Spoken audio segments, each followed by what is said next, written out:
Welcome in. This is Now and Next. I'm Dave Trafford. In recent years, she's been given the power to order the release of documents. It has the standing of a judge's order. That is really rattling the government. That means it's a good thing. When the government is rattled, that's a good thing. I came across this Substack feed about a week and a half ago, and the headline is "A Shrinking Landscape for Transparency. Fewer Canadians Bothering to File Access to Information Requests." And it was penned by Dean Beeby. And I first came across Dean, it's got to be maybe 15, almost 20 years ago. I was at the Radio Television News Directors Association conference. Might have been in Toronto, but Dean was there and gripped the room because he gave us a masterclass on how he used his FOI submissions and how effective they were and how easy they were. And Dean joining us now. Thanks for being here. It looks to me like, that was almost your signature go-to was the FOI in terms of your being able to uncover a whole lot of important stories, big stories, and it was a tool that we didn't really use all that very well in most newsrooms at that time. No, it's still not used very much by journalists. It's a tool that takes a lot of patience and waiting, and in the news business, you want to be out there same day, next day at the very latest. And things have only sped up since then, the digital world of news. And at the same time, the world of freedom of information, especially at the federal level, has slowed down. So, journalists are speeding up and the processing of the requests is slowing down. So can you really blame journalists who are trying to report the news from kind of giving up and washing their hands of it, which it's too bad because that's exactly what governments want. But the truth is that a lot fewer journalists are, taking the time bothering with it because it's just an exercise in disappointment, really. Well, but you strike a chord though with me in as much as that culturally that has been an issue for journalism. Period. Is that we have gone to the quick, answer all the time. It's not, and this is before Twitter and Facebook and everything else. We were talking about making sure we get it up first, get it up fast, and all that sort of thing. That there wasn't an understanding or a value in the deeper dive into the question at hand and whether or not we had to get into the stats or whatever.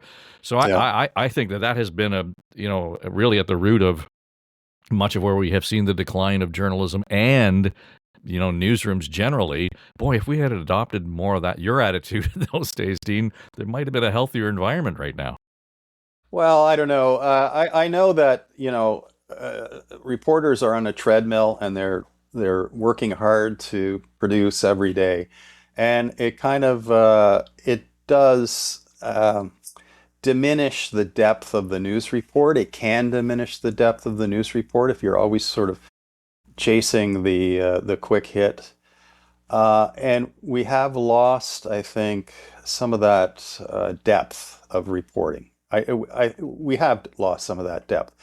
Partly it's a result of the business model of journalism collapsing. So a lot of the big newsrooms are just shadows of their former self. Look at the Washington Post, for example, in recent days. So you do need some depth of staff to do in-depth reporting. You need editors who are patient with reporters who might not have the story the next day. They may take some weeks to produce a story. And it also usually takes a team. A good investigative work is not just a lone wolf job. It's often working in tandem with fellow reporters. And so we've lost a lot of that because the business model has collapsed, and we don't, newsrooms don't have the resources to put up with that. So it has, in my view, it has flattened the news report. We have lost some of that depth. And I would say, again, that's really in the interests of governments especially. It's in the interests of corporations, but governments especially, that a lot of that digging has gone by the boards, and there's a lot less perspective out there in the news report about the larger issues that impact Canadians, just because we're so Twitter focused and we're so, instant reaction focused, and he said, they said, she said, that we've we're losing the ability to kind of stand back and say, well, what's the bigger picture here? What are we losing by focusing too much on the day to day, the hour by hour, the minute by minute? Well, even as we speak, the distraction this morning is the Truth Social post by Donald Trump about, 12 hours ago on the Gordie Howe Bridge, which was just a rant and a ramble that had no cohesion in it whatsoever. But the amount of time and energy that has been spent by international newsrooms around the world I know. watching that nonsense. And so to your point, that works. But the other side of it is, one of the radio newsroom I ran here in Toronto doesn't even exist anymore. What do you do? When you look at, though, and I was fascinated by your analysis, and it's not just journalists, it's everyone else who may have been using FOI submissions.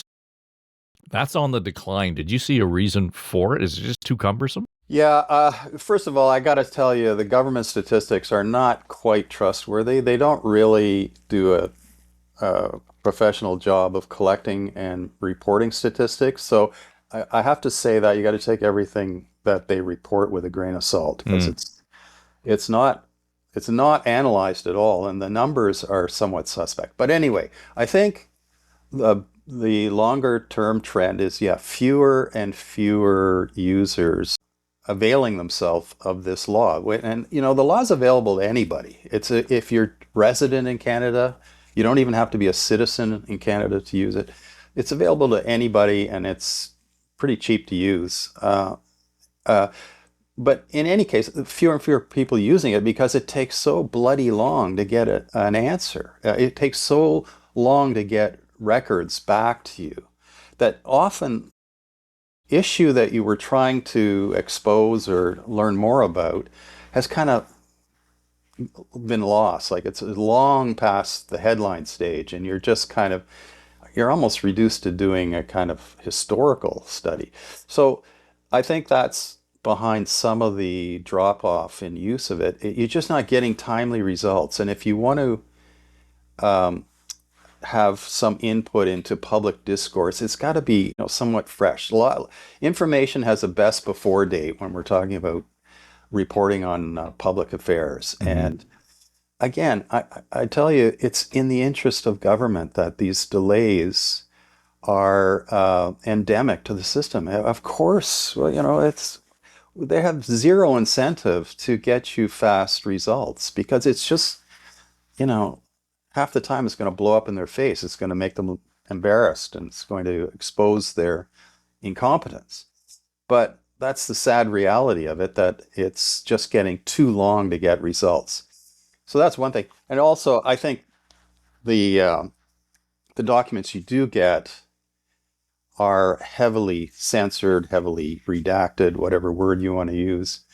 And so that's also a continuing problem, because in the Access to Information Act, that's the federal act, there's lots of reasons to withhold documents: national security, defense, personal information, cabinet confidences. There's so many options for bureaucrats to tick off and not provide you that information.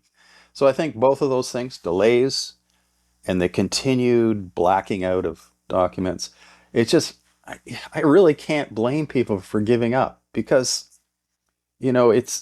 it can sometimes be a lot of effort on your part for zero results or very little results.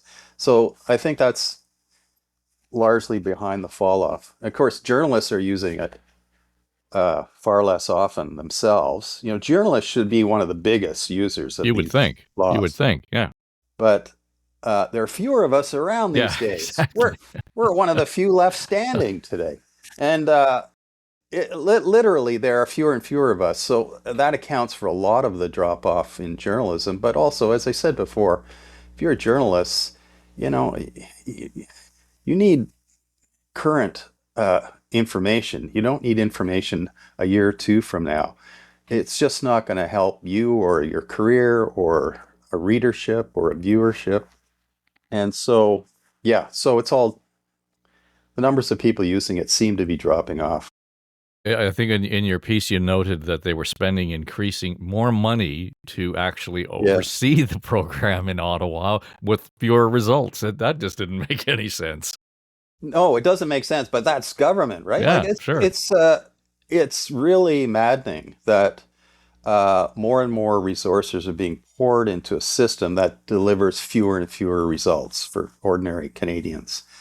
And those numbers are pretty clear. I mean, they do keep track of the money they spend on the system. I think they keep track of it because they want to show somehow that it's a waste of time, like it's a waste of resources because it's the costs are way out of hand, and we've got to trim back Yeah, our yeah. transparency law.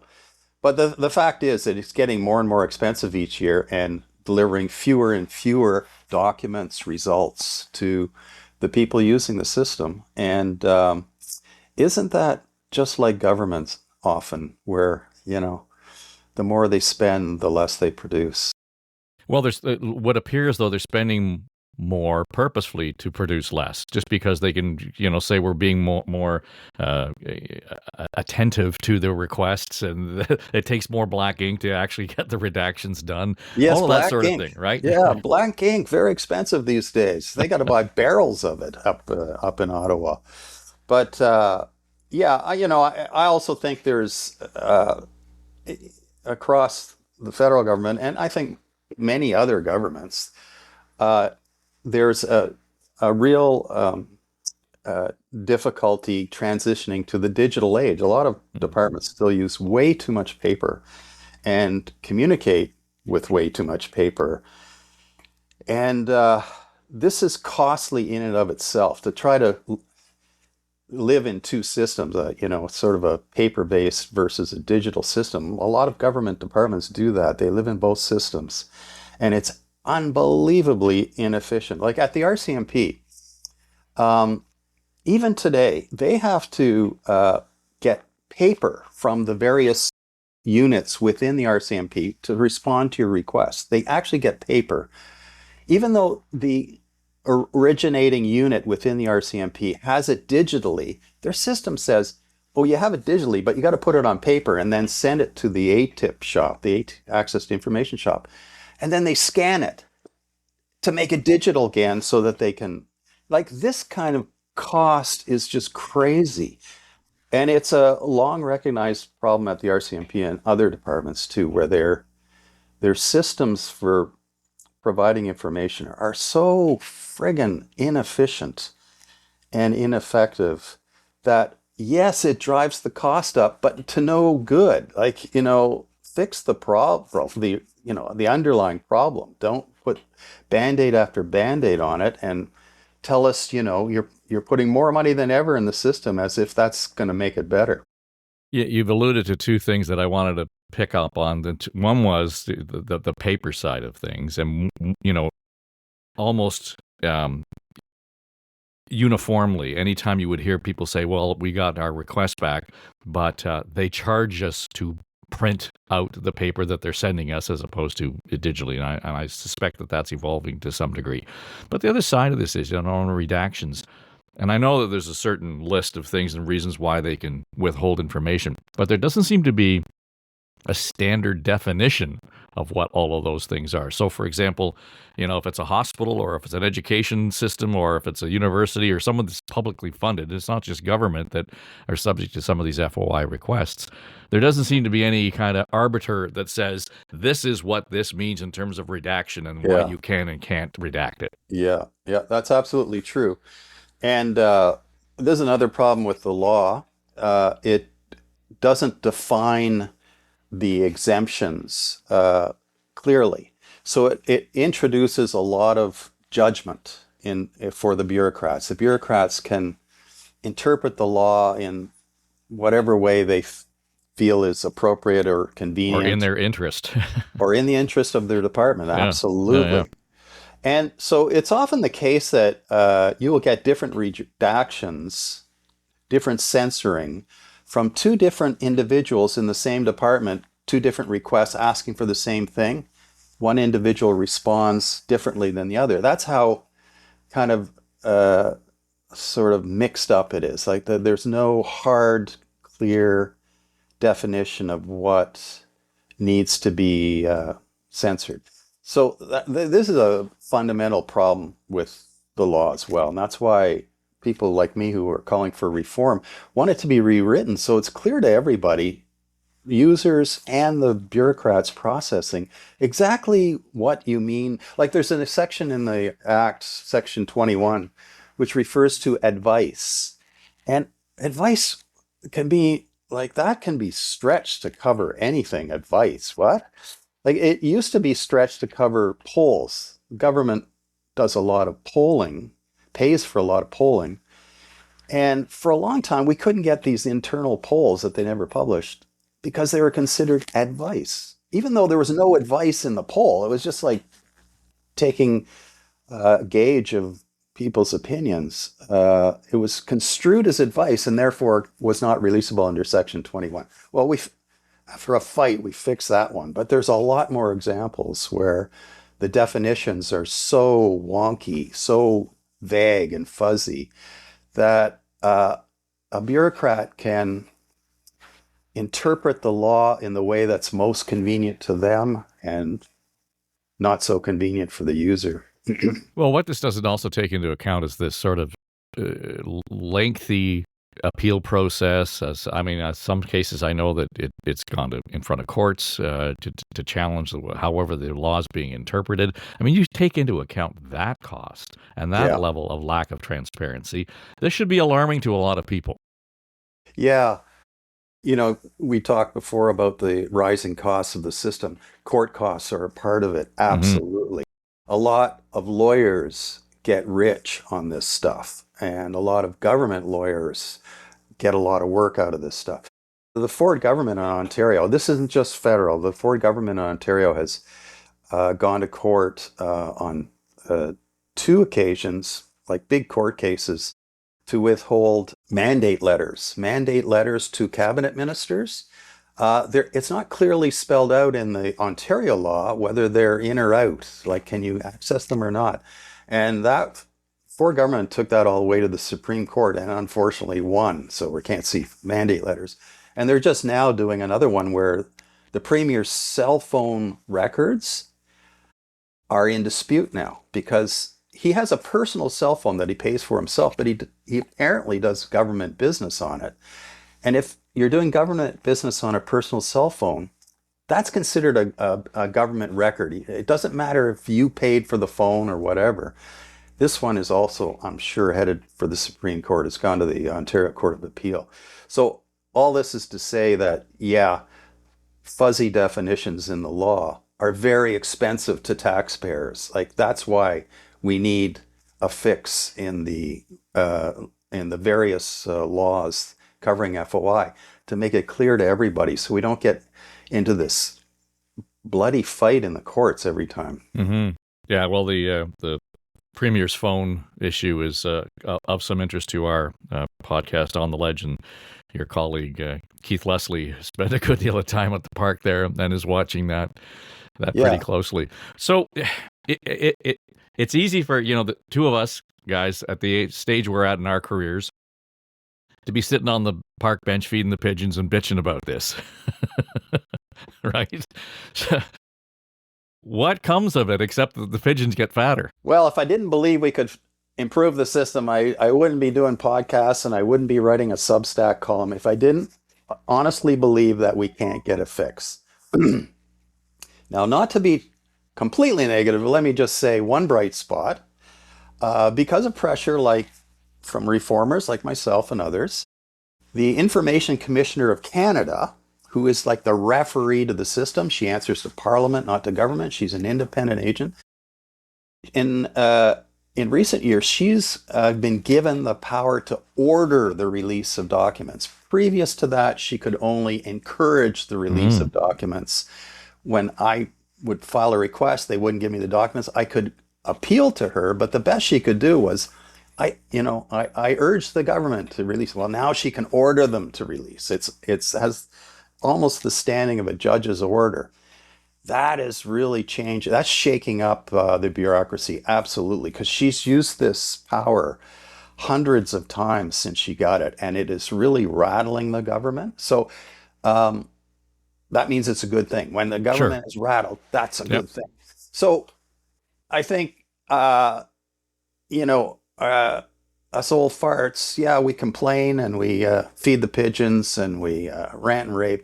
But I do think there is some progress, modest but slow.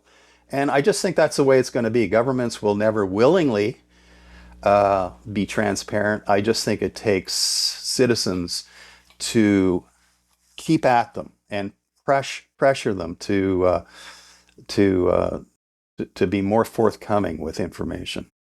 Yeah, and not that it's at all applicable on this side of the border, but you look at the document dump is the other strategy. Okay, sure, we'll give you everything. Boom, and Epstein is a really good example. 3 million files or something Yeah, crazy like that. usually Um, on a Friday night, yeah, right? for sure. When Yeah. everyone's gone home. Yeah. Yeah. Well, I noted that the graphic on your Substack was a dump truck, so. Dean, this is an important thing. I would hope that maybe you and I can catch up and we'll see how this progresses and less the pigeons, worry about not being well fed. So good of you to join us. Thank you. Okay, thanks, David. I appreciate it.